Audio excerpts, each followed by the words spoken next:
البته لگور همو راپورین رخرای نفدولتی کوچابجیری روش عراقی و سیستم اداره کردن عراق دکن عراق لسر آست جهانی لسر آست وان نزيد 200 ولات جهانی جگندل ترین ولاتانه يعني تيجوتن العراق 500 بشخصات مليار دولار حتى نهاية ندزين 23 ساله اگر چند ساله دم گلو عراق شابه گلو بتنی اف چند فردین دینارانه و دلارانه هاد ندزين یان گلک جمارة خيالي ترى وكوي كيش بربسن عراق يجد بيجام بريس محمود عقلي امين داري قشتي حزباء وما نهال استوديو ميفان منا بريس عقلي هم بخير بين ايدي او كو اعلام تشابا مني البر راي قشتي بلافدك تشانجارا بربسن عراق دي بيجن هما كان مليار ان مليون دينار يدست سر كرنا يعني ابا شارا سريه في راشدك قالوا بفيك او دخازن تشبا ما كبدنا خلكي مساء الخير على جنابك ئەم کاتتان باش لە ئێوە وەک لە سەرەتادا ئاماژەمان پێدا لێرەوە پیرۆزبایی هاتیمانجی ڕەمەزانی پیرۆز لە سەرجەم جیهانی ئیسلامی دەکەم بێگومان لە عێراق کێشەیەکی گەورە هەیە بە ناوی گەندەڵی کە ئەمە بەرمەزە کراوە و تا ئێستاش لایەنە سیاسیەکان ناتوانەوە ئەم کێشەیە چارەسەر بکەن هاوکات ئەمە بۆ تۆی ئەوەی کەوا بە کەیفی خۆیان یاری بە خەڵک و داهاتی خەڵک دەکەن ئەم کێشەیە تەنیا 20 ساڵ نییە هەیە بە بۆچوونی من ئەمە لە کاتی گەمار و ئابوووریەکان واتە لە ساڵی 1991ەوە ئەم کێشانە هەیە بۆیە لێرەدا دەبێت ئێمە چی بکەینەوە بۆ خەڵکەوە چێوچی نیە و ئەم هەموو پارێ چۆن دەزراوە دوای ساڵی 2003 و هاوکات هاتنی لایەنە سیاسیەکان و حکوومەتێک لە دوایەکەکانی تا ئێستا بە شێوەیەکی گشتی پارە بە هەدەف دراوە بە گوێرەی ئەو ئامارەی کەوا لە دەستماندا هەیە لە زیاتر لە 30 ملیاردێر لە عێراق هەیە بێگومان ئەم ژمارەیە لە باشترین و خۆشترین وڵاتیش ئەم جۆرە ژمارەیە نییە ئەم جۆرە ملیاردێر و ملیۆنێرانە نین بەڵام لە عێراق هەیە لە ڕاستیدا هەموو کوتلە سیاسیەکان بە شێوەیەکی گشتی داهاتی خەڵکیان دزیوە بە شێوەیەکی پرۆگرام داڕێژرا و پلاندا ڕێژراوە واتە ئێستا ئەگەر بێت و ڕاستگۆ بین دزیەکی زۆر هەیە بۆیە خەڵک ڕووبەڕووی هەژاریەکی زۆر بووەتەوە ئێستا بۆ 125 ئەمە زیاد بووەتەوە هەژاریە لە عێراقی کاریسەیە و ئەو هەژمارەتە گوتیا دەوڵەمەندانجی کاریسەترە گەلو ئەو دەوڵەمەند سەر ئەساسێ خواها ناوچاوێت خوا بوونە ملیاردێر و ملیۆنێر و کینەش کێ نێزیکرد بەڵێ بێگومان هۆکاری هەژاری و هۆکاری گەندەڵی ئەوەیە کە ئەوانەی کە پشتی ئەو خەڵکانیان گرتووە کە هەمویان گەندەڵکارن و خاوەن چەک و جەردەنە بۆ نمونە ئەگەر بێت و بەڕێوەبەرێک لە سلاحەدین لەوانەیە 20-25 بۆ زیاتر ساڵ ئەمە بەڕێوەبەر بۆ دواتر خانەشین کراوە بە گوێرەی هەموو پێوەرەکان داهاتی ئەو کابرانە لە زیاتر لە 50 بۆ 40 ملیارد دلار لەلایەن ئەو کابرایەوە دزراوە بۆیە ئەمە کاری کردووە زۆربەی هەرە زۆری لە ڕووداوە تیرۆریەکانیش ئەم پرسە هەیە لەبارەی ڕایکردنی هەموو شێشەکان واتە لە بەرامبەر ڕایکردنی هەندێک دۆسیە هاتوون نیوەی ئەو داهاتایان بردووە بۆیە دوای 20 ساڵ ئێستا هەموو ئەمە لە ئەنباریش ڕووداوی وەها هەبووە کە ماوەیەک بەر لە ئێستا دەرجی کرابوو 20 ساڵ بەڕێوەبەری خانشین بوو زیاتر لە 5 ملیۆن دلار گەندەڵی لەسرە و تاوانبار کراوە ئێمە کێشێکی گەورەمان هەیە کەوا کوتلە سیاسیەکان هەڵگر و پارێزراوی هەموو ئەو گەندەڵکارانانن چونکە هەرخۆشیان ئەم کوتلە سیاسیانە سوود لەم گەندەڵکارانە وەردەگرن پارەی خۆیان وەردەگرن بۆ کەناڵەکان بۆ موچەکانی کارمەندانی خۆیان بۆیە ناکرێ ئەمە ناتوانێت ئەمە ڕوبەڕووی بینەوە بۆ نمونە لەبارەی دزی سەدا باشە کوانێ ئەنجامەکانی کوانێ هەیتەم جبووری کوانێ ئەنجامی ئەم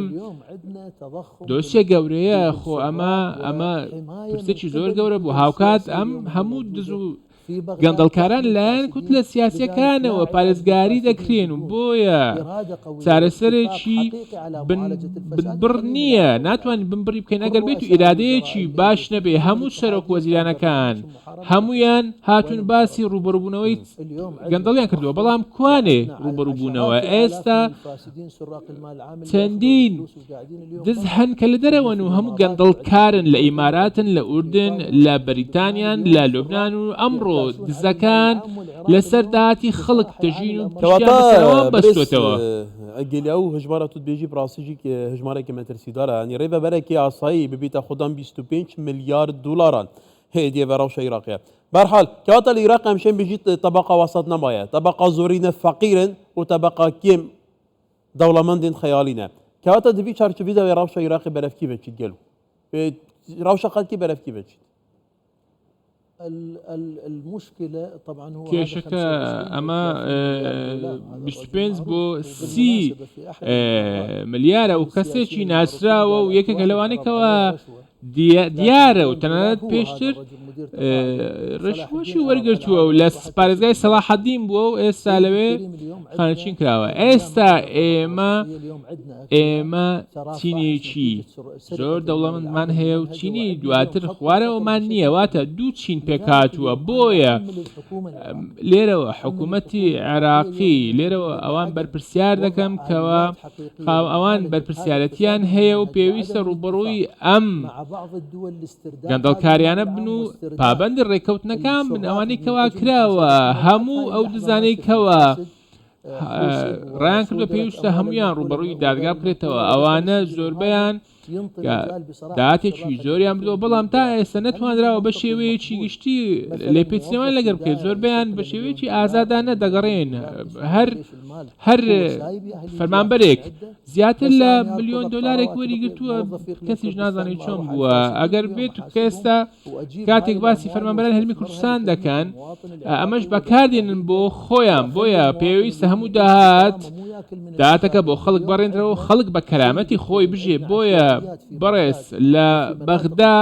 بە تایبەتی لە ناوەڕاستی فرات و لە بەرێسەگە حتا بەسەندێتی تەکردن بیرێ نافتە ژاریەڤان گروپên çekdar ve hatiye kontrolkirin hin aliyan ve heta derezînkên sunûrî hatine kontrolkirin mijara spîkirina pareyê mijara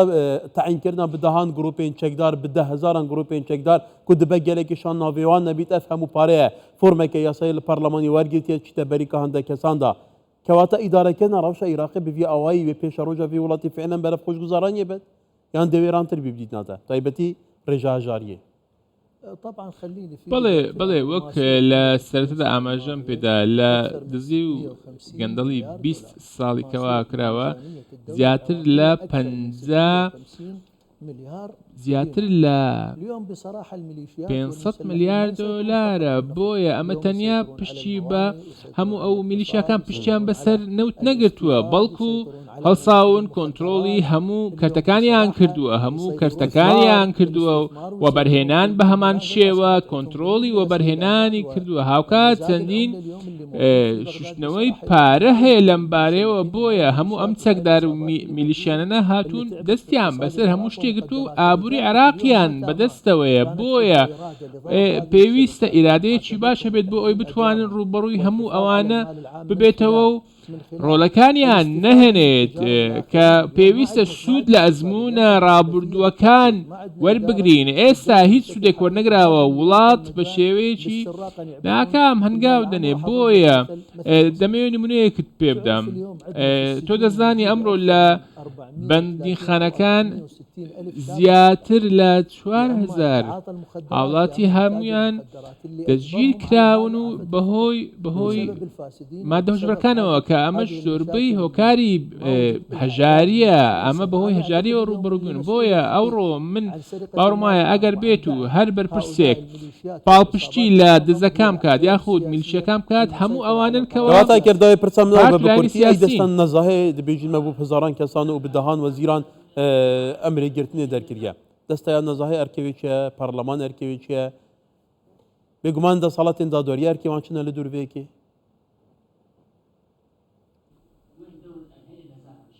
الان يعني انا هسه خليني